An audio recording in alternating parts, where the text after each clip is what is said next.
আমরা আজকে কত অধ্যায়ের পড়াটা শিখব? চতুর্দশ অধ্যায়। চতুর্দশ অধ্যায়ে কত নম্বর শ্লোকটা শিখব? 27 নম্বর শ্লোক কে বলেছেন? শ্রী ভগবান বলেছেন। আমরা শব্দগুলো জেনে নিই। ব্রহ্মণ্য হি প্রতিষ্ঠাহম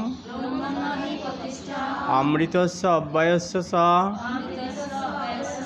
শাশ্বতস্য স ধর্মস্য সুখস্য ঐকান্তিকস্য স। ব্রহ্মণ্য হি প্রতিষ্ঠাহম অমৃতস্য অব্যয়স্য স শাশ্বতস্য স ধর্মস্য সুখস্য ঐকান্তিকস্য স। আমরা এখন অনুষ্ঠব ছন্দে পাঠটা করব। ব্রহ্মণ্য হি প্রতিষ্ঠাহম অমৃতস্য অব্যয়স্য চ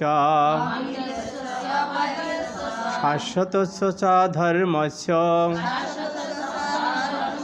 সুখস্য ঐকান্তিকস্য চ। ব্রহ্মণ্য হি প্রতিষ্ঠাহম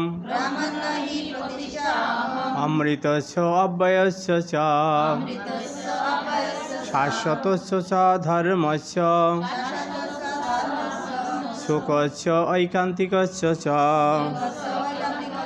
শ্রী ভগবান বললেন, আমি নির্বিশেষ ব্রহ্মের প্রতিষ্ঠা স্বরূপ এবং আমি অব্যয় অমৃত স্বরূপ। আমি শাশ্বত নিত্য ধর্মের এবং ঐকান্তিক সুখের নিদান।